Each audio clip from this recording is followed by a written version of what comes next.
اللہ اکبر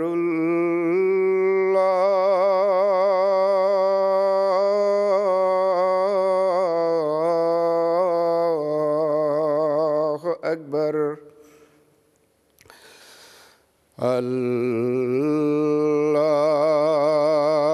اکبر اللہ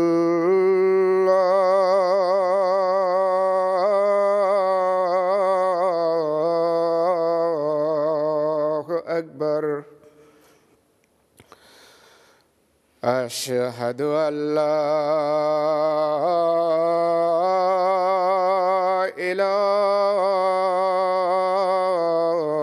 إله إلا الله أشهد أن لا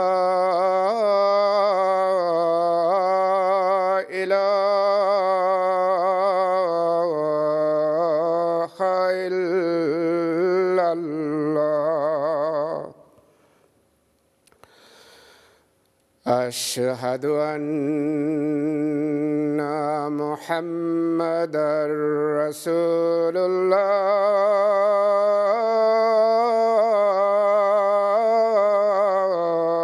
الله أشهد أن محمدًا رسول الله حي على الصلاة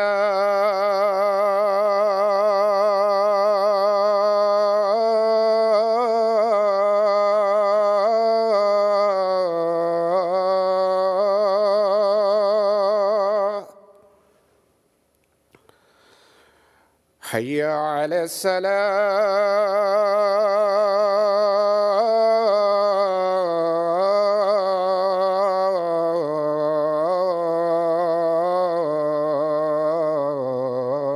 السلام حي على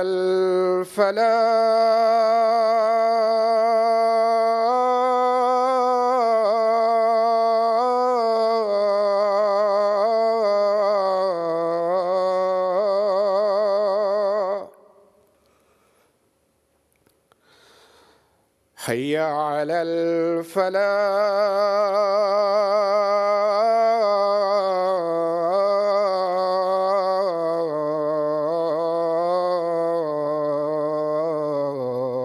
الفلاح الله أكبر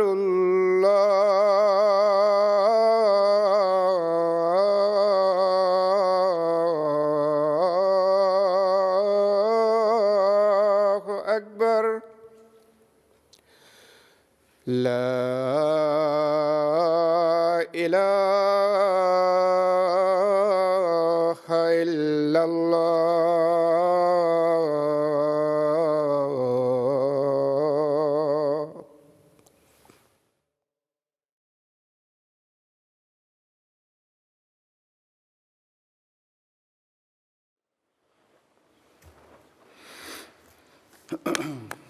السلام علیکم ورحمۃ اللہ.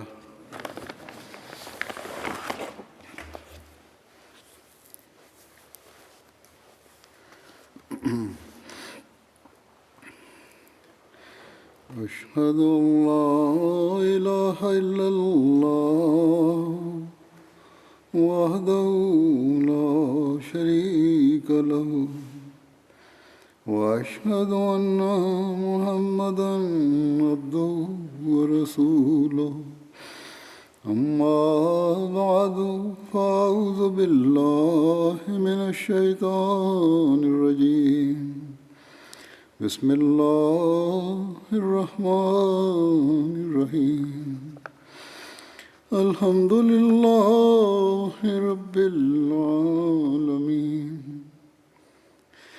الرحمن الرحيم مالك يوم الدين إياك نعبد وإياك نستعين اهدنا الصراط المستقيم صراط الذين أنعمت عليهم غير المغضوب عليهم ولا الضالين.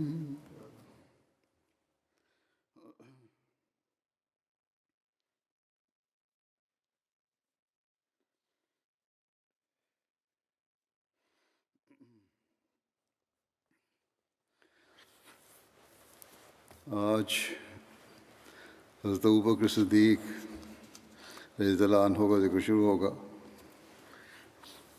حضرت ابوبکر کا نام عبداللہ تھا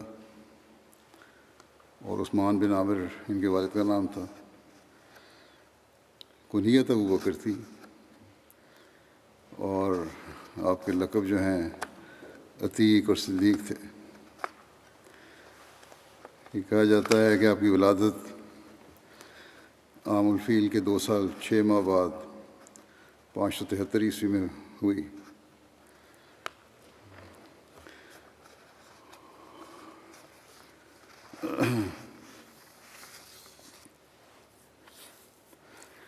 حضرت عمر کا نام جیسا کہ میں نے کہا عبداللہ تھا. آپ کا تعلق قریش کے قبیلہ بنو تیم بن مرہ سے تھا. جاہلیت میں آپ کا نام عبد الکعبہ تھا جسے رسول اللہ صلی اللہ علیہ وسلم نے تبدیل کر کے عبداللہ رکھ دیا. آپ کے والد کا نام عثمان بن عامر تھا اور ان کی کنیت ابو قحافہ تھی اور والدہ کا نام سلمہ بنت صخر بن عامر تھا اور ان کی کنیت ام الخیر تھی. ایک قول کے مطابق آپ کی والدہ کا نام لیلہ بنت صخر تھا. حضرت ابوبکر رضی اللہ عنہ کا شجرہ نسب 7ویں پشت میں مرہ پر جا کر رسول اللہ صلی اللہ علیہ وسلم سے ملتا ہے. اسی طرح حضرت ابوبکر کی والدہ کا سلسلہ نسب ننیال اور ددیال دونوں طرف سے 6ٹھی پشت پر جا کر رسول اللہ صلی اللہ علیہ وسلم سے مل جاتا ہے. ابو قحافہ یعنی حضرت ابوبکر رضی اللہ عنہ کے والد کی اہلیہ ام الخیر ان کے چچا کی بیٹی تھیں، یعنی حضرت ابوبکر کی والدہ ان کے والد کی چچا کی بیٹی تھیں. حضرت ابوبکر کے والدین حضرت ابوبکر کی وفات کے بعد بھی زندہ رہے اور ان دونوں نے اپنے بیٹے یعنی حضرت ابوبکر رضی اللہ عنہ کا ورثہ پایا. حضرت ابوبکر کی وفات کے بعد پہلے ان کی والدہ کی وفات ہوئی اور پھر حضرت ابوبکر کے والد نے 14 ہجری میں 97 برس کی عمر میں وفات پائی.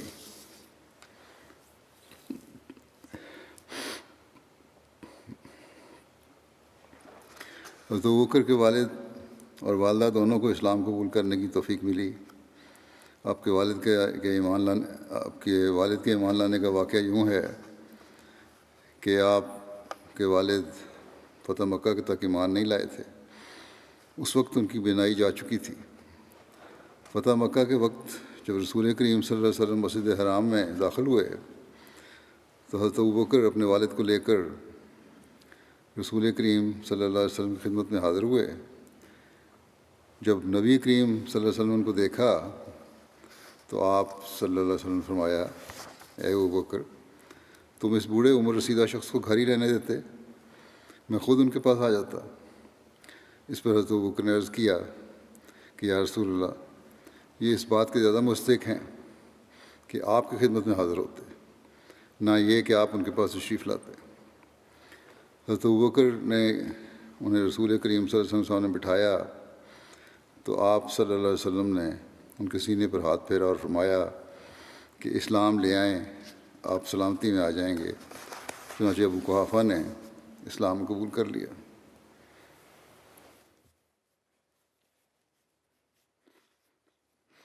حضرت جابر بن عبداللہ سے روایت ہے کہ ابو قحافہ کو فتح مکہ کے دن لایا گیا تو ان کا سر اور داڑھی سغامہ کی طرح سفید ہو چکے تھے۔ سغامہ کے بارے میں کہا جاتا ہے کہ یہ ایک پھول ہوتا تھا سفید رنگ کا جو پہاڑوں پر اگتا تھا۔ بہرحال بالکل سفید بال تھے، داڑھی بس سفید تھی۔ اس پر رسول اللہ صلی اللہ علیہ وسلم نے اسے کسی اور رنگ سے تبدیل کر دو، یعنی اس پہ خضاب لگا دو، رنگ کر دو، زیادہ بہتر ہے، لیکن سیاہ رنگ سے بچو۔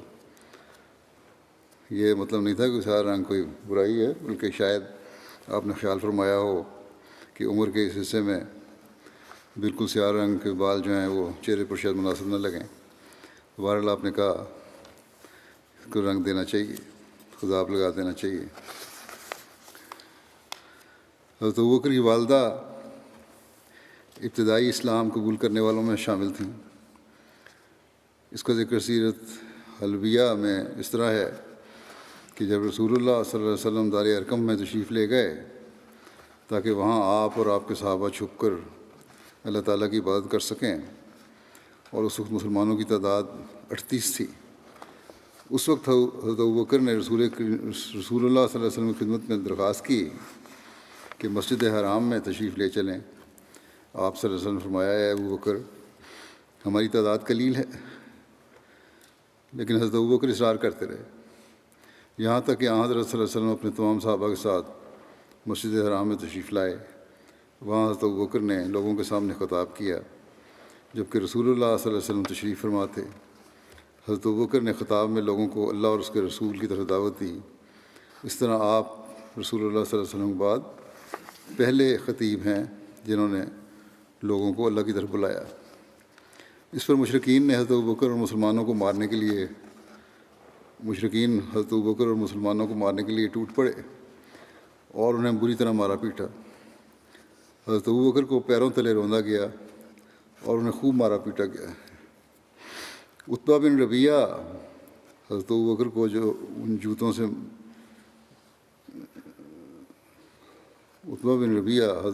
جوتوں سے مار رہا تھا جس پر دوہرا چمڑا لگا ہوا تھا۔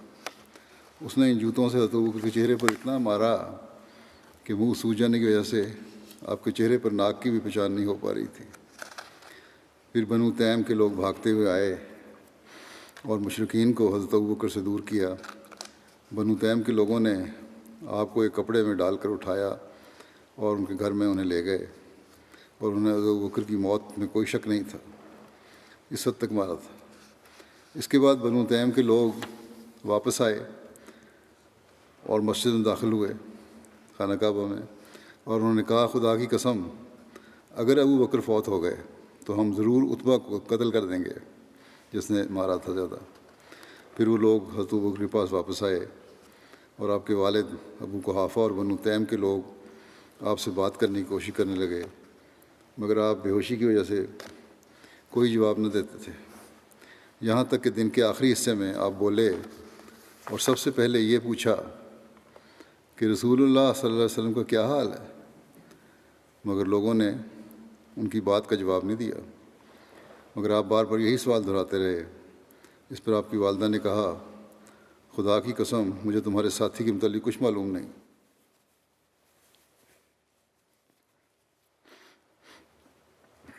حضرت ابوبکر نے اپنی والدہ سے کہا کہ آپ حضرت عمر کی بہن ام جمیل بنت خطاب کے پاس جائیں۔ ام جمیل پہلی مسلمان ہو چکی تھیں لیکن اپنے اسلام کو چھپایا کرتی تھیں۔ آپ ان سے حضرت صلی اللہ علیہ وسلم کا حال دریافت کریں۔ چنانچہ وہ ان کی والدہ حضرت عمر کی ام جمیل کے پاس گئیں اور ان سے کہا کہ ابوبکر محمد بن عبداللہ صلی اللہ علیہ وسلم کے بارے میں پوچھتے ہیں۔ تو انہوں نے جواب دیا، میں محمد کو نہیں جانتی اور نہ ہی ابوبکر کو۔ پھر جمیل نے حضرت ابوبکر کی والدہ سے کہا کہ کیا آپ چاہتی ہیں کہ میں آپ کے ساتھ چلوں؟ انہوں نے کہا ہاں۔ پھر وہ ان کے ساتھ حضرت ابوبکر کے پاس آئیں تو جمیل نے آپ کو زخموں سے چور زمین پر پڑا دیکھا تو چیخ اٹھی اور کہا کہ جن لوگوں نے آپ کے ساتھ یہ معاملہ کیا ہے وہ یقیناً فاسق لوگ ہیں، اور میں امید رکھتی ہوں کہ اللہ تعالیٰ ان سے بدلہ لے گا۔ تب حضرت ابوبکر نے ان سے پوچھا کہ حضرت صلی اللہ علیہ وسلم کا کیا حال ہے؟ جمیل نے کہا یہ تمہاری والدہ بھی سن رہی ہیں۔ آپ نے کہا وہ تمہارا راز ظاہر نہیں کریں گی۔ اس پر جمیل نے کہا کہ حضرت صلی اللہ علیہ وسلم خیریت سے ہیں۔ حضرت ابوبکر نے پوچھا کہ آپ اس وقت کہاں ہیں؟ جمیل نے کہا دار ارقم میں۔ پھر آپ کے حضرت ابوبکر رضی اللہ عنہ کے عشق رسول کے سالہ مقام کو دیکھیں۔ جب یہ بات سنی تو حضرت ابوبکر نے کہا خدا کی قسم میں نہ کھانا چکھوں گا اور نہ پانی پیوں گا یہاں تک کہ پہلے میں رسول اللہ صلی اللہ علیہ وسلم کی خدمت میں حاضر ہوں۔ حضرت ابوبکر کی والدہ نے بتایا کہ ہم نے انہیں یعنی ابوبکر کو کچھ دیر روکے رکھا یہاں تک کہ جب لوگوں کا باہر آنا جانا تھم گیا اور لوگ پرسکون ہو گئے تو ہم آپ کو لے کر نکلے۔ آپ میرے سہارے سے چل رہے تھے یہاں تک کہ آپ رسول اللہ صلی اللہ علیہ وسلم کے پاس پہنچ گئے تو حضرت ابوبکر پر شدید رقت طاری ہو گئی۔ حضور صلی اللہ علیہ وسلم بوسہ دینے کے لیے حضرت ابوبکر پر جھکے۔ صلی اللہ علیہ وسلم نے حضرت ابوبکر کی حالت دیکھی، آپ کو بوسہ دینے کے لیے حضرت ابوبکر پر جھکے اور مسلمان بھی آپ پر جھکے۔ پھر حضرت ابوبکر نے عرض کیا یا رسول اللہ میرے ماں باپ آپ پر قربان ہوں، مجھے کوئی تکلیف نہیں سوائے اس کے جو لوگوں نے میرے منہ پر چوٹیں لگائی ہیں، اور یہ میری والدہ اپنے بیٹے سے اچھا سلوک کرنے والی ہیں۔ یہ مختصر سی باتیں کیں۔ ممکن ہے کہ اللہ تعالیٰ آپ کے طفیل ان کو آگ سے بچا لے۔ حضرت ابوبکر نے اپنی والدہ کے بارے میں کہا کہ ممکن ہے کہ اللہ تعالیٰ آپ کے طفیل ان کو آگ سے بچا لے، یعنی ایمان لے آئیں۔ اس پر رسول اللہ صلی اللہ علیہ وسلم نے آپ کی والدہ کے لیے دعا کی اور انہیں اسلام کی طرف دعوت دی، جس پر انہوں نے اسلام قبول کر لیا۔ اس طرح ابوبکر کی والدہ نے شروع میں ہی اسلام قبول کر لیا تھا۔ حضرت ابوبکر رضی اللہ عنہ کی پیدائش کے بارے میں جو روایات ہیں اس کے مطابق صحابہ کی سوانے پر ایک مستند کتاب ہے، اس کے مطابق حضرت ابوبکر صدیق کا عام الفیل کے 2 سال 6 ماہ بعد پیدا ہوئے۔ عام الفیل کے 2 سال 6 ماہ بعد پیدا ہوئے۔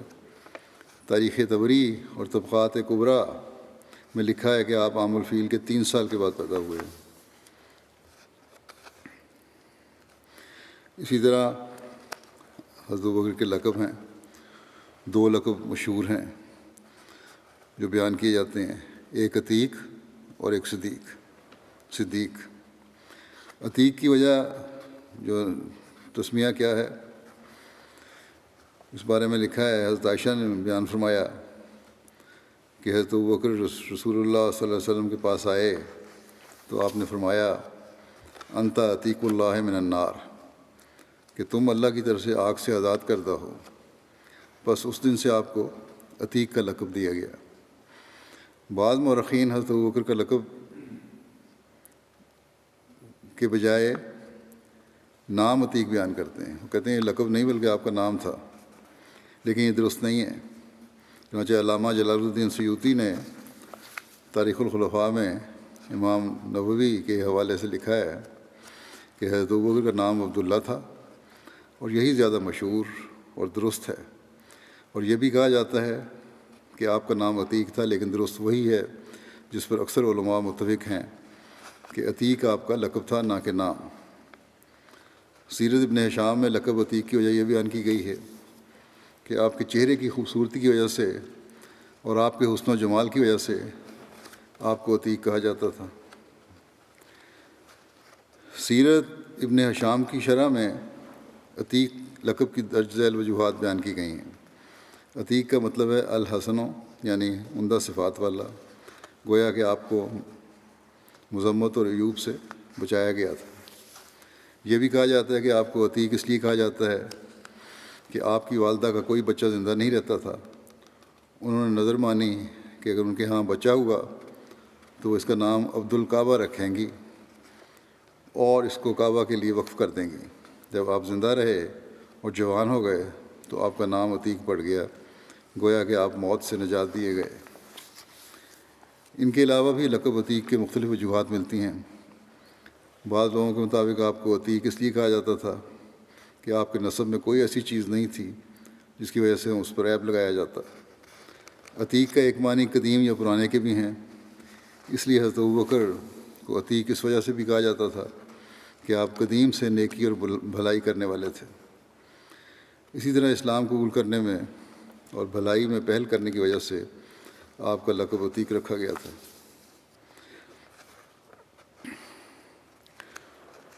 اور جو دوسرا لقب ہے صدیق، اس کی وجہ بیان کی جاتی ہے یہ کیوں نام رکھا گیا صدیق۔ علامہ جلال الدین سیوطی لکھتے ہیں کہ جہاں تک صدیق کا تعلق ہے تو کہا جاتا ہے کہ زمانہ جاہلیت میں یہ لقب آپ کو دیا گیا تھا اس سچائی کی وجہ سے جو آپ سے ظاہر ہوتی رہی۔ یہ بھی کہا جاتا ہے کہ حضرت صلی اللہ علیہ وسلم آپ کو جو خبریں بتایا کرتے تھے ان کے متعلق رسول اللہ صلی اللہ علیہ وسلم کی تصدیق میں جلدی کرنے کی وجہ سے آپ کا نام صدیق پڑ گیا۔ حضرت عائشہ نے بیان فرمایا کہ جب رات کے وقت نبی کریم صلی اللہ علیہ وسلم کو بیت المقدس مسجد اقصیٰ کی طرف لے جایا گیا، یعنی واقعہ اسراء جو ہوا تھا، تو صبح کو لوگ اس واقعے متعلق باتیں کرنے لگے جو آپ نے بتایا، اور لوگوں میں سے بعض جو آپ پر ایمان لائے تھے اور انہوں نے آپ کی تصدیق بھی کی تھی وہ پیچھے ہٹ گئے۔ بعض کمزور ایمان ایسے بھی تھے۔ اس وقت مشرکین میں سے کچھ لوگ حضرت ابوبکر کے پاس دوڑتے ہوئے آئے اور کہنے لگے، کیا آپ کو اپنے ساتھی کے بارے میں کچھ معلوم ہے کہ وہ یہ دعویٰ کر رہے ہیں کہ انہیں رات کو بیت المقدس لے جایا گیا تھا؟ حضرت ابوبکر نے کہا، کیا واقعی آپ نے یہ فرمایا ہے؟ لوگوں نے کہا ہاں، انہوں نے کہا ہے۔ اس پر حضرت ابوبکر نے کہا، اگر آپ نے یہ فرمایا ہے تو یقیناً سچ کہا ہے۔ لوگوں نے کہا، کیا تم ان کی تصدیق کرتے ہو کہ رات کو بیت المقدس گئے اور صبح ہونے سے پہلے واپس بھی آ گئے؟ کیونکہ یہ بیت المقدس مکے سے تقریباً 1300 کلومیٹر کے فاصلے پر ہے۔ حضرت ابوبکر نے کہا کہ ہاں، میں اس کی تصدیق کروں گا، میں اس کی بھی تصدیق کروں گا جو اس سے بھی بعید ہے۔ میں صبح شام، پھر آپ نے فرمایا حضرت ابوبکر نے کہ میں صبح شام اترنے والی آسمانی خبر کے بارے میں بھی آپ کی تصدیق کرتا ہوں، چنانچہ اس وجہ سے حضرت ابوبکر کا نام صدیق پڑ گیا، آپ کو صدیق کہا جانے لگا۔ حضرت ابو ہریرہ کے آزاد کردہ غلام ابو وہب نے بیان کیا کہ رسول اللہ صلی اللہ علیہ وسلم نے فرمایا، جس رات مجھے لے جایا گیا یعنی واقعہ اسراء میں، تو میں نے جبریل سے کہا، یقیناً میری قوم میری تصدیق نہیں کرے گی، یعنی میری بات کو سچ نہیں مانے گی۔ تو جبریل نے کہا، یصدق کا ابو بکرن وہو صدیق، یعنی آپ کی تصدیق ابو بکر کریں گے اور وہ صدیق ہیں۔ یہ طبقات الکبریٰ میں لکھا ہے۔ حضرت مسلم موعود رضی اللہ عنہ فرماتے ہیں کہ حضرت عائشہ کی روایت یہ ہے کہ جب اسراء کا واقعہ ہوا، لوگ دوڑے دوڑے حضرت ابوبکر کے پاس آئے اور ان سے کہا کہ آپ کو معلوم ہے کہ آپ کا دوست کیا کہتا ہے؟ انہوں نے کہا، کیا کہتا ہے؟ انہوں نے جواب دیا کہ کہتا ہے کہ میں رات بیت المقدس تک ہو کر آیا ہوں۔ حضرت مسلم لکھ رہے ہیں کہ اگر معراج کا ذکر ساتھ ہی آپ نے کیا ہوتا، یعنی کہ ایک ہی وقت میں بتایا ہوتا یا ایک ہی واقعہ ہوتا، تو کفار اس حصے پر زیادہ شور کرتے، مگر انہوں نے صرف یہ کہا کہ حضرت صلی اللہ علیہ وسلم فرماتے ہیں کہ میں رات کو بیت المقدس تک گیا تھا۔ پھر جب حضرت ابوبکر نے حضرت صلی اللہ علیہ وسلم کی تصدیق کی تو لوگوں نے کہا، کیا آپ اس خلاف عقل بات کو بھی مان لیں گے؟ حضرت ابوبکر نے کہا، میں تو اس کی یہ بات بھی مان لیتا ہوں کہ صبح شام اس پر آسمان سے کلام اترتا ہے۔ حضرت مسیح علیہ السلام فرماتے ہیں، حضرت صلی اللہ علیہ وسلم نے جو حضرت ابوبکر رضی اللہ عنہ کو صدیق کا خطاب دیا ہے تو اللہ تعالیٰ ہی بہتر جانتا ہے کہ آپ میں کیا کیا کمالات تھے۔ حضرت صلی اللہ علیہ وسلم نے یہ بھی فرمایا ہے کہ حضرت ابوبکر رضی اللہ عنہ کی فضیلت اس چیز کی وجہ سے ہے جو اس کے دل کے اندر ہے، اور اگر غور سے دیکھا جائے تو حقیقت میں حضرت ابوبکر نے جو صدق دکھایا اس کی نظیر ملنی مشکل ہے۔ اور سچ تو یہ ہے کہ ہر زمانے میں جو شخص صدیق کے کمالات حاصل کرنے کی کوشش کرے اس کے لیے ضروری ہے کہ ابوبکری خصلت اور فطرت کو اپنے اندر پیدا کرنے کے لیے جہاں تک ممکن ہو مجاہدہ کرے، اور پھر حت المقدور دعا سے کام لے جب تک ابوبکری فطرت کا سایہ اپنے اوپر ڈال نہیں لیتا اور اسی رنگ میں رنگین نہیں ہو جاتا، صدیقی کمالات حاصل نہیں ہو سکتے۔ عتیق اور صدیق کے علاوہ یہ بھی کہا جاتا ہے کہ ابوبکر کے دیگر القابات بھی تھے، یعنی جیسے خلیفۃ الرسول اللہ۔ حضرت ابوبکر صدیق کو خلیفۃ الرسول اللہ بھی کہا جاتا تھا۔ چنانچہ ایک روایت میں ذکر ہے ایک آدمی نے حضرت ابوبکر سے کہا، یا خلیفۃ اللہ، اے اللہ کے خلیفہ، تو آپ نے فرمایا خلیفۃ اللہ نہیں بلکہ خلیفۃ الرسول اللہ، یعنی رسول اللہ صلی اللہ علیہ وسلم خلیفہ ہوں اور میں اسی پر راضی ہوں۔ صحیح بخاری کے شارح علامہ بدر الدین عینی بیان کرتے ہیں کہ مورخین وغیرہ کا اس بات پر اجماع ہے کہ حضرت ابوبکر صدیق کا لقب خلیفۃ اور رسول اللہ تھا، لیکن ظاہر ہے کہ حضرت ابوبکر کا یہ لقب حضرت صلی اللہ علیہ وسلم کی وفات کے بعد ان کے خلیفہ ہونے کی وجہ سے دیا گیا تھا۔ اس لیے یہ نہیں ہم کہہ سکتے صلی اللہ علیہ وسلم کے زمانے کا یہ لقب ہے، یہ بات کی بات ہے لوگوں نے رکھا نام یا آپ نے خود اپنے لیے پسند کیا۔ اواہم ایک یہ بھی لقب ہے۔ اواہ کا معنی ہے بہت ہی بردبار اور نرم دل۔ طبقات کبریٰ میں لکھا ہے کہ حضرت ابوبکر کو ان کی نرمی اور رحمت کی وجہ سے اواہم کا کہا جاتا تھا۔ اواہم منیب، اواہم منیب کا مطلب ہے بہت ہی بردبار، نرم دل اور جھکنے والا۔ طبقات کبریٰ میں یہ ہے کہ میں نے حضرت علی کو سنا، وہ ممبر پر کہہ رہے تھے غور سے سنو، راوی نے کہا حضرت علی کو سنا وہ ممبر پر کہہ رہے تھے کہ غور سے سنو کہ حضرت ابوبکر بہت ہی بردبار، نرم دل اور جھکنے والے تھے، غور سے سنو کہ اللہ تعالیٰ نے حضرت عمر کو خیر خواہی عطا کی جس کے نتیجے میں وہ خیر خواہ ہو گئے۔ امیر الشاکرین یہ بھی ایک لقب کہا جاتا ہے۔ امیر الشاکرین کے معنی ہیں شکر کرنے والوں کا سردار۔ حضرت ابوبکر صدیق کو کثرت شکر کی وجہ سے امیر الشاکرین کہا جاتا تھا۔ عمدۃ القاری نے لکھا ہے کہ حضرت ابوبکر صدیق کو امیر الشاکرین کے لقب سے پکارا جاتا تھا۔ ثانی اثنین یہ بھی ایک لقب کہا جاتا ہے۔ حضرت ابوبکر صدیق کو اللہ تعالیٰ نے ثانی اثنین کے لقب سے پکارا ہے۔ اللہ تعالیٰ کا ارشاد ہے، اللہ تنصروہ فقد نصرہ اللہ اذ اخرجہ الذین کفروا ثانی اثنین اذ ہما فی الغار اذ یقول لصاحبہ لا تحزن ان اللہ معنا فانزل اللہ سکینتہ علیہ، کہ اگر تم اس رسول کی مدد نہ بھی کرو تو اللہ تعالیٰ پہلے بھی اس کی مدد کر چکا ہے جب اسے ان لوگوں نے جنہوں نے کفر کیا وطن سے نکال دیا تھا، اس حال میں کہ وہ دو میں سے ایک تھا جب وہ دونوں غار میں تھے اور وہ اپنے ساتھی سے کہہ رہا تھا کہ غم نہ کر، یقین اللہ ہمارے ساتھ ہے، بس اللہ نے اس پر اپنی سکینت نازل کی۔ حضرت مسیح علیہ السلام فرماتے ہیں، اللہ نے تکلیف دہ وقت اور مشکل حالت میں اپنے نبی صلی اللہ علیہ وسلم کی آپ کے ذریعے تسلی فرمائی، اور صدیق کے نام اور نبی ثقلین کے قرب سے مخصوص فرمایا، اور اللہ تعالیٰ نے آپ کو ثانی اثنین کی خلت فاخرہ سے فیضیاب فرمایا اور اپنے خاص الخاص بندوں میں سے بنایا۔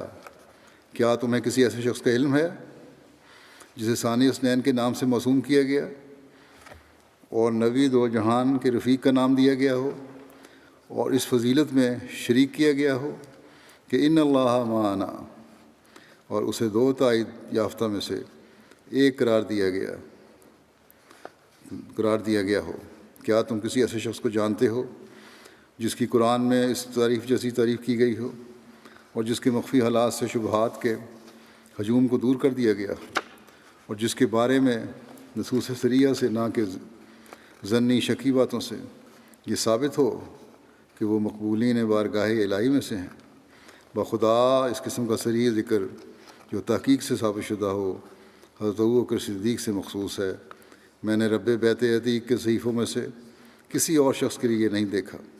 بس اگر تجھے میری اس بات کے متعلق شک ہو یا تمہارا یہ گمان ہو کہ میں نے حق سے گریز کیا ہے تو قرآن سے کوئی نظیر پیش کرو اور ہمیں دکھاؤ کہ فرقان حمید نے کسی اور شخص کے لیے ایسا ہی صراحت کی ہو اگر تم سچوں میں سے ہو۔ سر الخلافہ میں آپ نے فرمایا۔ پھر ایک لقب صاحب الرسول بھی ہے، اس کا مطلب ہے رسول کا ساتھی۔ حضرت ابوبکر بیان کرتے ہیں کہ انہوں نے ایک جماعت سے کہا تم میں سے کون سورہ توبہ پڑھے گا؟ ایک شخص نے کہا میں پڑھتا ہوں۔ پھر جب وہ آیت اذ یقولو لصاحبہ ہی لا تحزن، کہ جب وہ اپنے ساتھی سے کہہ رہا تھا کہ غم نہ کر، یہاں تک پہنچا تو حضرت ابوبکر رو پڑے اور فرمایا اللہ کی قسم میں ہی آپ صلی اللہ علیہ وسلم کا ساتھی تھا۔ پھر آدم ثانی ایک لقب ہے۔ حضرت ابوبکر کا یہ وہ لقب ہے جو حضرت اقدس مسیح موعود علیہ السلام نے آپ کو عطا فرمایا ہے۔ آپ نے حضرت ابوبکر کو آدم ثانی قرار دیا۔ چنانچہ حضرت مسیح موعود علیہ السلام اپنے ایک مکتوب میں بیان فرماتے ہیں ابوبکر رضی اللہ تعالیٰ عنہ جو اسلام کے آدم ثانی ہیں، اور ایسا ہی حضرت عمر فاروق اور حضرت عثمان رضی اللہ عنہما اگر دین میں سچے امین نہ ہوتے تو آج ہمارے لیے مشکل تھا جو قرآن شریف کسی ایک آیت کو بھی من جانب اللہ بتا سکتے۔ سر الخلافہ میں حضرت مسیح علیہ السلام بیان فرماتے ہیں، ترجمہ اس کا یہ ہے کہ اور بخدا آپ اسلام کے لیے آدم ثانی اور خیر الانام محمد صلی اللہ علیہ وسلم کے انوار کے مظہر اول تھے۔ پھر خلیل الرسول ایک لقب ہے۔ سیرت کی کتابوں میں خلیل الرسول بھی حضرت ابوبکر کا لقب بیان کیا گیا ہے، اور اس کی بنیاد کتب حدیث میں موجود ایک روایت ہے کہ حضور صلی اللہ علیہ وسلم نے فرمایا اگر میں کسی کو خلیل بناتا تو ابوبکر کو بناتا۔ چنانچہ صحیح بخاری میں ہے، حضرت ابن عباس سے روایت ہے کہ مرض الموت کے دوران حضور صلی اللہ علیہ وسلم نے فرمایا اگر میں نے لوگوں میں سے کسی کو خلیل بنانا ہوتا تو ضرور ابوبکر کو ہی خلیل بناتا، لیکن اسلام کی دوستی سب سے افضل ہے۔ اس مسجد میں تمام کھڑکیوں کو میری طرف سے بند کر دو سوائے ابوبکر کی کھڑکی کے۔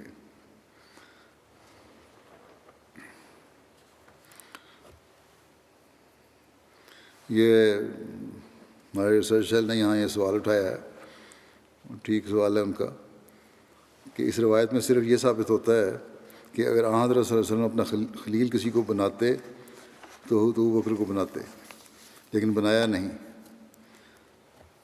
اس بات کی وضاحت حضرت مسیح علیہ السلام نے خود بھی ایک جگہ فرما دی ہے۔ چنانچہ حضرت مسیح علیہ السلام فرماتے ہیں کہ حضرت صلی اللہ علیہ وسلم کے اس قول کہ اگر میں کسی کو دنیا میں خلیل بناتا تو حضرت ابوبکر کو بناتا کی تشریح یہ ہے، اس کو تشریح کرتے ہوئے آپ نے فرمایا کہ یہ جملہ بھی قابل تشریح ہے۔ حضرت ابوبکر کو آپ دوست تو رکھتے تھے، پھر اس کا کیا مطلب؟ بات اصل میں یہ ہے کہ خلت اور دوستی تو وہ ہوتی ہے جو رگ و ریشہ میں دھنس جائے، اور وہ تو صرف اللہ تعالیٰ ہی کا خاصہ اور اس کے لیے مخصوص ہے۔ دوسروں کے ساتھ محض اخوت اور برادری ہے۔ خلت کا مفہوم ہی یہی ہے کہ وہ اندر دھنس جاوے، یعنی بہت اعلیٰ قسم کی جو پہچان ہے خلت کی وہ یہ ہے، اعلیٰ مقام ہے، جیسے یوسف زلیخا کے اندر رچ گیا تھا۔ بس یہی معنی حضرت صلی اللہ علیہ وسلم کی اس پاک فکرے کے ہیں کہ اللہ تعالیٰ کی محبت میں تو کوئی شریک نہیں ہو سکتا۔ دنیا میں اگر کسی کو دوست رکھتا تو ابوبکر کو رکھتا، اللہ تعالیٰ کا تو ایک مقام ہے، اس جیسا مقام کسی کو نہیں مل سکتا. لیکن بہرحال جو دنیا کی دوستی ہے اس میں اگر کوئی دوستی ہے تو ابو بکر کی، یعنی دوستی تو تھی لیکن اللہ تعالیٰ سے دوستی کے مقابلے میں نہیں کہا جا سکتا تھا کہ دوستی ہے. دنیا میں کہ لوگوں سے اللہ تعالیٰ جیسی دوستی کرنا ایک نبی کے لیے اور خاص طور پہ آمد رسول اللہ علیہ وسلم کے لیے تو ممکن نہیں تھا، یہ ہو ہی نہیں سکتا تھا. اگر کوئی ممکن تھی بات دنیا داری کے لحاظ سے تو پھر آپ نے فرمایا کہ اس مقام کے سب سے زیادہ حقدار ابو بکر ہیں.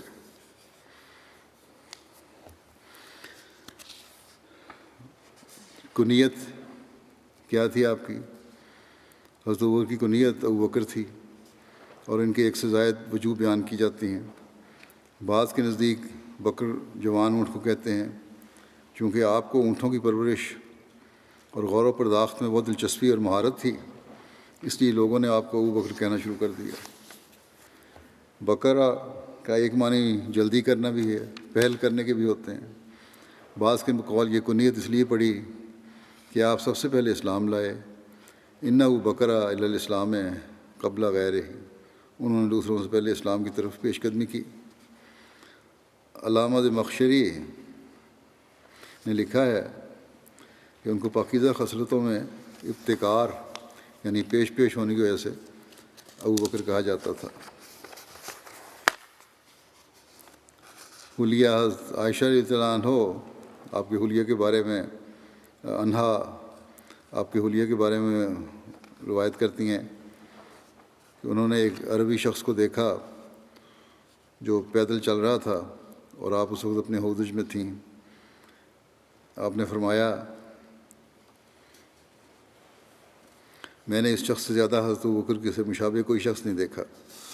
راوی کہتے ہیں کہ ہم نے کہا کہ آپ ہمارے لیے حضرت ابو بکر کا حلیہ بیان کریں تو حضرت عائشہ نے فرمایا کہ حضرت ابو بکر گورے رنگ کے شخص تھے، دبلے پتلے تھے، رخساروں پر گوشت کم تھا، کمر ذرا خمیدہ تھی، ذرا جھکی ہوئی تھی کہ آپ کا تہہ بند بھی کمر پر نہیں رکتا تھا اور نیچے سرک جاتا تھا. چہرہ کم گوشت والا تھا، آنکھیں اندر کی طرف تھیں اور پیشانی بلند تھی. صحیح بخاری میں حضرت عبداللہ بن عمر سے روایت ہے کہ آپ نے کہا کہ رسول اللہ صلی اللہ علیہ وسلم نے فرمایا جو غرور سے اپنا کپڑا گھسیٹ کر چلا تو اللہ روز قیامت اس کی طرف نظر اٹھا کر نہیں دیکھے گا. حضرت ابو بکر نے کہا کہ میرے کپڑے کی ایک طرف ڈھیلی رہتی ہے، یعنی ایک سائڈ جو ہے وہ ڈھیلی رہتی ہے اور کوئی وجہ سے نیچے آ جاتی ہے، سوائے اس کے کہ میں اس کا خیال رکھوں. رسول اللہ صلی اللہ علیہ وسلم نے فرمایا آپ تو غرور سے ایسا نہیں کرتے، یہ جائز ہے، کوئی بات نہیں. حضرت ابو بکر مہندی اور قتم سے خطاب لگایا کرتے تھے. قتم یہ بوٹی بلند پہاڑوں پر اگتی ہے اور وسمہ کے ساتھ ملا کر لگائی جاتی ہے اور اس کے ذریعے بالوں کو سیاہ رنگت دی جاتی تھی. اسلام قبول کرنے سے پہلے حضرت ابو بکر کے پیشہ اور قریش میں آپ کے مقام کے بارے میں تاریخ طبری میں لکھا ہے کہ حضرت ابو بکر اپنی قوم میں مقبول اور محبوب تھے. آپ نرم مزاج تھے، شخص تھے، قریش کے حسب و نسب اور اس کی اچھائی اور برائی کو سب سے زیادہ جاننے والے تھے. آپ تجارت کرنے والے شخص تھے اور اچھے اخلاق اور نیکیوں کے مالک تھے. آپ کی قوم کے لوگ ایک سے زائد باتوں کی وجہ سے آپ کے پاس آتے اور آپ سے محبت رکھتے تھے، یعنی آپ کے علم کی وجہ سے، آپ کے تجربات کی وجہ سے اور آپ کی اچھی مجلسوں کی وجہ سے. محمد حسن ہیکل لکھتے ہیں کہ قریش کی ساری قوم تجارت پیشہ تھی اور اس کا ہر فرد اسی شغل میں مشغول تھا. چنانچہ ابو بکر رضی اللہ عنہ نے بھی بڑے ہو کر کپڑے کی تجارت شروع کر دی جس میں انہوں نے غیر معمولی فروغ حاصل کیا اور ان کا شمار بہت جلد مکے کے نہایت کامیاب تاجروں میں ہونے لگا. تجارت کی کامیابی میں ان کی جاذب نظر شخصیت اور بے نظیر اخلاق بھی بڑا خاصا دخل تھا. رسول کریم صلی اللہ علیہ وسلم کی بعثت کے وقت حضرت ابو بکر کا راس المال 40,000 درہم تھا. آپ اس میں سے غلاموں کو آزاد کرواتے اور مسلمانوں کی خبر گیری کرتے رہے یہاں تک کہ جب آپ مدینہ تشریف لائے تو اس وقت آپ کے پاس 5000 درہم باقی تھے۔ اسلام سے قبل کے بعض واقعات ہیں۔ حضرت ابوبکر اپنی مالی وسعت اور اعلیٰ اخلاق کی وجہ سے قریش میں اعلیٰ مقام کے حامل تھے۔ آپ رؤسائے قریش میں سے تھے اور ان کے مشوروں کے محور تھے۔ آپ سب سے زیادہ پاکیزہ اور نیک لوگوں میں سے تھے۔ آپ رئیس، معزز، سخی تھے اور بکثرت اپنا مال خرچ کیا کرتے تھے۔ اپنی قوم میں ہر دل عزیز اور محبوب تھے، اچھی مجلسوں والے تھے۔ آپ کی تعبیر الرؤیا میں لوگوں سے زیادہ علم رکھنے والے تھے، یعنی بہت علم تھا آپ کا اس بارے میں۔ علم تعبیر الرؤیا کے بہت بڑے عالم ابن سیرین کہتے ہیں کہ نبی کریم صلی اللہ علیہ وسلم کے بعد حضرت ابوبکر اس امت کے سب سے بڑے تعبیر الرؤیا کے عالم تھے، اور آپ لوگوں میں سب سے زیادہ اہل عرب کے حسب و نسب کو جاننے والے تھے۔ جبیر بن مطعم جو کہ اس فن علم الانصاب میں کمال تک پہنچے ہوئے تھے، انہوں نے کہا کہ میں نے نسب کا علم حضرت ابوبکر سے سیکھا ہے، خاص طور پر قریش کا حسب و نسب، کیونکہ حضرت ابوبکر قریش میں سے قریش کے حسب و نسب اور جو اچھائیاں اور برائیاں ان کے نسب میں تھیں ان کا آپ سب سے زیادہ علم رکھنے والے تھے، اور آپ ان کی برائیوں کا تذکرہ نہیں کرتے تھے، یعنی حضرت ابوبکر برائیوں کا تذکرہ نہیں کرتے تھے۔ اسی وجہ سے آپ حضرت عقیل بن ابو طالب کی نسبت ان میں زیادہ مقبول تھے۔ حضرت عقیل حضرت ابوبکر کے بعد قریش کے حسب و نسب اور ان کے آباء و اجداد اور ان کی اچھائیوں اور برائیوں کے بارے میں سب سے زیادہ جاننے والے تھے، مگر حضرت عقیل قریش کو ناپسندیدہ تھے کیونکہ وہ قریش کی برائیاں بھی گنوا دیتے تھے۔ حضرت عقیل مسجد نبوی میں نسب ناموں عرب کے حالات و واقعات کا علم حاصل کرنے کے لیے حضرت ابوبکر کے پاس بیٹھا کرتے تھے۔ اہل مکہ کے نزدیک حضرت ابوبکر ان کے بہترین لوگوں میں سے تھے، چنانچہ جب بھی انہیں کوئی مشکل پیش آتی وہ آپ سے مدد طلب کر لیا کرتے تھے۔ مکہ میں بسنے والے تمام قبائل کو کعبہ کے مناسب کے لحاظ سے کوئی نہ کوئی منصب حاصل ہوتا تھا اور کوئی فریضہ تفویض ہوتا تھا۔ بنو عبد مناف کے سپرد حاجیوں کے لیے پانی کی فراہمی اور انہیں ضروری آسائشیں فراہم کرنے کا کام سونپا گیا تھا۔ بنو عبد الدار کے ذمہ جنگ کے وقت علم برداری، کعبہ کی دربانی اور دار الندوہ کا انتظام تھا۔ لشکروں کی سپہ سالاری حضرت خالد بن ولید کے قبیلہ بنو مخزوم کے حصے میں آئی تھی۔ خون بہا اور دیتیں اکٹھا کرنا حضرت ابوبکر کے قبیلہ بنو تیم بن مرہ کا کام تھا۔ جب حضرت ابوبکر صدیق جوان ہوئے تو یہ خدمت ان کے سپرد کر دی گئی۔ جب حضرت ابوبکر کسی چیز کی دیت کا فیصلہ کرتے تو قریش آپ کی تصدیق کرتے اور آپ کی دیت کا لحاظ کرتے۔ اگر آپ کے علاوہ کوئی اور دیت کا فیصلہ کرتا تو قریش اس کو چھوڑ دیتے اور اس کی تصدیق نہ کرتے تھے۔ حلف الفضول میں حضرت ابوبکر کی بھی شمولیت تھی، جو ایک خاص معاہدہ تھا غریبوں کی مدد کا، مظلوموں کی مدد کا۔ قدیم زمانے میں عرب کے بعض شریف دل اشخاص کو یہ خیال پیدا ہوا تھا کہ باہم مل کر عہد کیا جائے کہ ہم ہمیشہ حقدار کو اس کا حق حاصل کرنے میں مدد دیں گے اور ظالم کو ظلم سے روکیں گے۔ اور عربی میں چونکہ حق کو فضل بھی کہتے ہیں، جس کی جمع فضول ہے، اس لیے اس معاہدہ کا نام حلف الفضول رکھا گیا۔ بعض روایتوں کی روح سے چونکہ اس تجویز کے محرک آپ ایسے شخص تھے جن کے ناموں میں فضل کا لفظ آتا تھا، اس لیے یہ عہد حلف الفضول کے نام سے مشہور ہو گیا۔ بہرحال جنگ فجار کے بعد اور غالباً اسی جنگ سے متاثر ہو کر حضرت صلی اللہ علیہ وسلم کے چچا زبیر بن عبد المطلب کے دل میں یہ تحریک پیدا ہوئی کہ اس حلف کو پھر تازہ کیا جائے۔ چنانچہ اس کی تحریک پر بعض قبائل قریش کے نمائندگان عبداللہ بن جدعان کے مکان پر جمع ہوئے، جہاں عبداللہ بن جدعان کی طرف سے ایک دعوت کا انتظام تھا۔ پھر سب نے اتفاق کر کے وہاں قسم کھائی کہ ہم ہمیشہ ظلم کو روکیں گے اور مظلوم کی مدد کریں گے۔ اس عہد میں حصہ لینے والوں میں بنو ہاشم، بنو مطلب، بنو اسد، بنو زہرہ اور بنو تیم شامل تھے۔ حضرت صلی اللہ علیہ وسلم بھی اس موقع پر موجود تھے اور شریک معاہدہ تھے۔ چنانچہ آپ ایک دفعہ نبوت کے زمانے میں فرماتے تھے کہ میں عبداللہ بن جدعان کے مکان پر ایک ایسی قسم میں شریک ہوا تھا کہ اگر آج اسلام کے زمانے میں بھی مجھے کوئی اس کی طرف بلائے تو میں اس پر لبیک کہوں گا۔ ایک مصنف حضرت ابوبکر کی حلف حضور میں شمولیت کا بھی ذکر کرتے ہوئے لکھتے ہیں کہ اس انجمن میں حضور صلی اللہ علیہ وسلم بھی شامل ہوئے تھے اور آپ کے ساتھ حضرت ابوبکر صدیق بھی شامل ہوئے تھے۔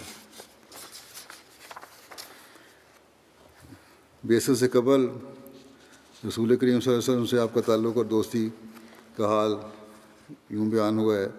ابن اسحاق اور ان کے علاوہ بعض اور لوگوں نے بیان کیا ہے کہ حضرت ابوبکر بعثت سے قبل رسول اللہ صلی اللہ علیہ وسلم کے ساتھی تھے۔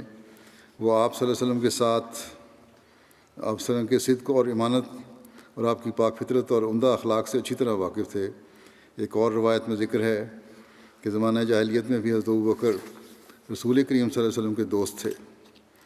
سیر الصحابہ میں لکھا ہے کہ حضرت صلی اللہ علیہ وسلم کے ساتھ بچپن ہی سے ان کو یعنی حضرت ابوبکر کو خاص انس اور خلوص تھا اور آپ صلی اللہ علیہ وسلم کے حلقہ احباب میں داخل تھے۔ اکثر تجارت کے سفروں میں بھی ہمراہی کا شرف حاصل ہوتا تھا۔ حضرت مرزا بشیر احمد صاحب نے بعثت سے قبل رسول کریم صلی اللہ علیہ وسلم کے حلقہ احباب کا ذکر کرتے ہوئے لکھا ہے کہ بعثت سے پہلے حضرت صلی اللہ علیہ وسلم کے دوستانہ تعلقات کا دائرہ بہت ہی محدود نظر آتا ہے۔ دراصل شروع سے ہی آپ کی طبیعت علیحدگی پسند تھی اور آپ نے اپنی عمر کے کسی حصے میں بھی مکے کی عام سوسائٹی میں زیادہ خلا ملا نہیں کیا۔ تاہم بعض لوگوں نے بھی جن کے ساتھ آپ کے دوستانہ تعلقات تھے، ان سب میں ممتاز حضرت ابوبکر یعنی عبداللہ بن ابی قحافہ تھے، جو قریش کے ایک اعلیٰ خاندان سے تعلق رکھتے تھے اور اپنی شرافت اور قابلیت کی وجہ سے قوم میں بڑی عزت کی نظر سے دیکھے جاتے تھے۔ دوسرے درجے پر حکیم بن حزام تھے، حضرت ختیجہ کے بھتیجے تھے۔ یہ نہایت شریف الطبع آدمی تھے۔ شروع میں یہ اسلام نہیں لائے، لیکن اس حالت میں بھی حضرت صلی اللہ علیہ وسلم سے بہت محبت اور اخلاص رکھتے تھے۔ آخر سعادت طبی اسلام کی طرف کھینچ لائی۔ پھر زید بن عمر سے بھی حضرت صلی اللہ علیہ وسلم کے تعلقات تھے۔ یہ صاحب حضرت عمر کے قریبی رشتہ دار تھے اور ان لوگوں میں سے تھے جنہوں نے زمانہ جاہلیت میں ہی شرک ترک کر رکھا تھا اور اپنے آپ کو دین ابراہیمی کی طرف منسوب کرتے تھے، مگر یہ اسلام کے زمانے سے پہلے ہی فوت ہو گئے۔ بہرحال حضرت ابوبکر نمبر 1 پہ تھے جو تعلقات میں تھے حضرت صلی اللہ علیہ وسلم کے ساتھ۔ زمانہ جاہلیت سے ہی حضرت ابوبکر کو شرک سے نفرت تھی اور اجتناب کرتے تھے۔ حضرت ابوبکر نے زمانہ جاہلیت میں بھی کبھی شرک نہیں کیا اور نہ کبھی کسی بت کو سجدہ کیا۔ چنانچہ سیرت حلبیہ میں لکھا ہے کہ بیان کیا جاتا ہے کہ یقیناً حضرت ابوبکر نے کبھی کسی بت کو سجدہ نہیں کیا تھا۔ علامہ ابن جوزی نے حضرت ابوبکر کو ان لوگوں میں شمار کیا ہے جنہوں نے جاہلیت میں ہی بتوں کی عبادت سے انکار کر دیا تھا، یعنی وہ کبھی بتوں کے پاس نہیں گئے۔ زمانہ جاہلیت میں شراب سے نفرت تھی آپ کو۔ حضرت عائشہ بیان فرماتی ہیں کہ حضرت ابوبکر نے زمانہ جاہلیت میں شراب کو اپنے اوپر حرام کیا ہوا تھا۔ آپ نے نہ جاہلیت میں اور نہ ہی اسلام میں کبھی شراب پی۔ ایک روایت میں آتا ہے کہ رسول اللہ صلی اللہ علیہ وسلم کے صحابہ کے مجمع میں حضرت ابوبکر سے پوچھا گیا کہ کیا آپ نے زمانہ جاہلیت میں کبھی شراب پی؟ اس پر حضرت ابوبکر نے فرمایا اعوذ باللہ، میں اللہ کی پناہ میں آتا ہوں۔ پوچھا گیا اس کی کیا وجہ ہے؟ حضرت ابوبکر نے فرمایا میں اپنی عزت کو بچاتا تھا اور اپنی پاکیزگی کی حفاظت کرتا تھا، کیونکہ جو شخص شراب پیتا ہے وہ اپنی عزت اور پاکیزگی کو ضائع کرتا ہے۔ راوی کہتے ہیں کہ جب یہ بات رسول اللہ صلی اللہ علیہ وسلم تک پہنچی تو آپ نے فرمایا صدق ابوبکر، صدق ابوبکر، یعنی ابوبکر نے سچ کہا، ابوبکر نے سچ کہا۔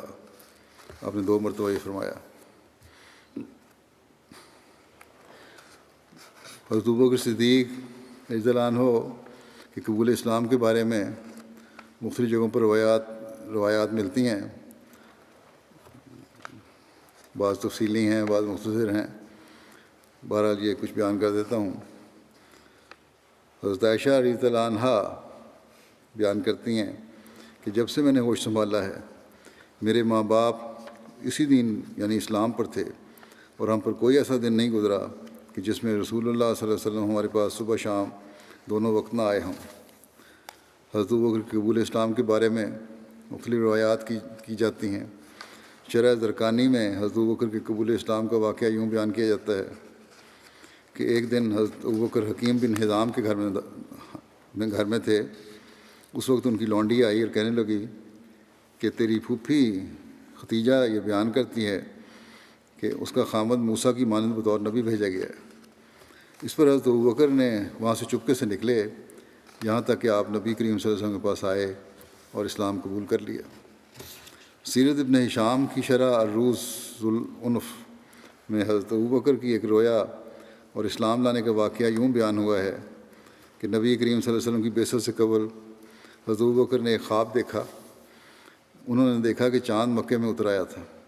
پھر انہوں نے اسے دیکھا کہ وہ ٹکڑے ٹکڑے ہو کر مکے کی تمام جگہوں اور گھروں میں پھیل گیا ہے۔ اس کا ایک ایک ٹکڑا ہر گھر میں داخل ہو گیا ہے اور پھر گویا وہ چاند آپ کی گود میں اکٹھا کر دیا گیا ہے۔ حضرت ابوبکر نے بعض اہل کتاب علماء سے اس خواب کا ذکر کیا تو انہوں نے یہ تعبیر بتائی کہ وہ نبی جس کا انتظار کیا جا رہا ہے اس کا زمانہ آ گیا ہے اور آپ اس نبی کی پیروی کریں گے اور اس وجہ سے لوگوں میں سب سے زیادہ آپ سعادت مند ہوں گے۔ پھر جب رسول اللہ صلی اللہ علیہ وسلم نے حضرت ابوبکر کو دعوت اسلام دی تو انہوں نے توقف نہ کیا۔ سبیل الہدا میں حضرت ابوبکر کے قبول اسلام کے بارے میں ایک روایت یوں بیان ہوئی ہے کہ کعب بیان کرتے ہیں کہ حضرت ابوبکر صدیق رضی اللہ عنہ کے اسلام لانے کے سبب آسمان سے نازل ہونے والی ایک وحی تھی۔ اس کی تفصیل یہ ہے کہ حضرت ابوبکر شام میں تجارت کی غرض سے گئے ہوئے تھے۔ وہاں آپ نے ایک رویا دیکھی اور اس رویا کو بحیرہ راہب سے بیان کیا۔ اس پر بحیرہ راہب نے پوچھا کہ آپ کہاں سے ہیں؟ آپ نے فرمایا کہ مکے سے۔ اس نے پوچھا مکے کے کون سے قبیلے سے؟ آپ نے جواب دیا قریش سے۔ اس نے پوچھا آپ کیا کرتے ہیں؟ آپ نے فرمایا کہ تاجر ہوں۔ اس پر بحیرہ راہب نے کہا کہ اللہ تعالیٰ نے آپ کی رویا کو سچ کر دکھایا تو تمہاری قوم میں سے ایک نبی مبعوث کیا جائے گا۔ تم اس نبی کی زندگی میں اس کے وزیر ہوگے اور اس کی وفات کے بعد اس کے خلیفہ ہوگے۔ پھر حضرت ابوبکر نے اس سے مخفی رکھا یہاں تک کہ نبی کریم صلی اللہ علیہ وسلم مبعوث ہو گئے۔ تو حضرت ابوبکر نے کہا اے محمد صلی اللہ علیہ وسلم آپ جو دعویٰ کرتے ہیں اس کی دلیل کیا ہے؟ کیونکہ باقی جگہ تو کوئی دلیل وہ نہیں کبھی مانگی، لیکن بہرحال اس روایت میں یہ ہے نبی کریم صلی اللہ علیہ وسلم نے فرمایا وہ خواب جو تم نے شام میں دیکھی تھی وہی دلیل ہے۔ اس پر حضرت ابوبکر نے آپ صلی اللہ علیہ وسلم سے معانقہ کیا اور آپ کی آنکھوں کے درمیان بوسہ لیا اور کہا کہ میں گواہی دیتا ہوں کہ آپ اللہ کے رسول ہیں۔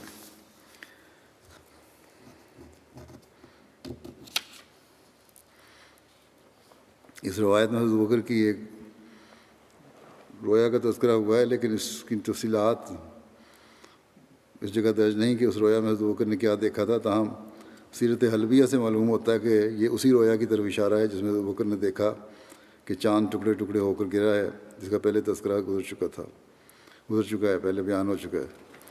اب حضرت ابوبکر نے اس رویا کا ذکر بحیرہ راہب کے سامنے کیا تھا۔ بہرحال اس بارے میں مزید روایتیں بھی سیرت لکھنے والوں نے لکھی ہیں، انشاءاللہ آئندہ بیان ہوں گی۔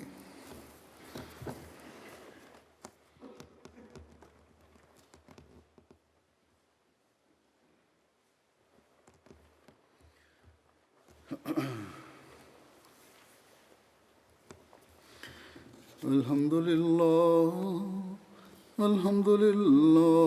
نحمده ونستعينه ونستغفره ونؤمن به ونتوكل عليه ونعوذ بالله من شرور أنفسنا ومن سيئات أعمالنا من يهده الله فلا مضل له ومن يضلل فلا هادي له ونشهد أن لا إله إلا الله ونشهد أن محمدا عبده ورسوله عباد الله رحمكم الله إن الله يأمر بالعدل والإحسان وإيتاء ذي القربى وينهى عن الفحشاء والمنكر والبغي يعظكم لعلكم تذكرون اذكروا الله يذكركم وادعوه يستجب لكم ولذكر الله أكبر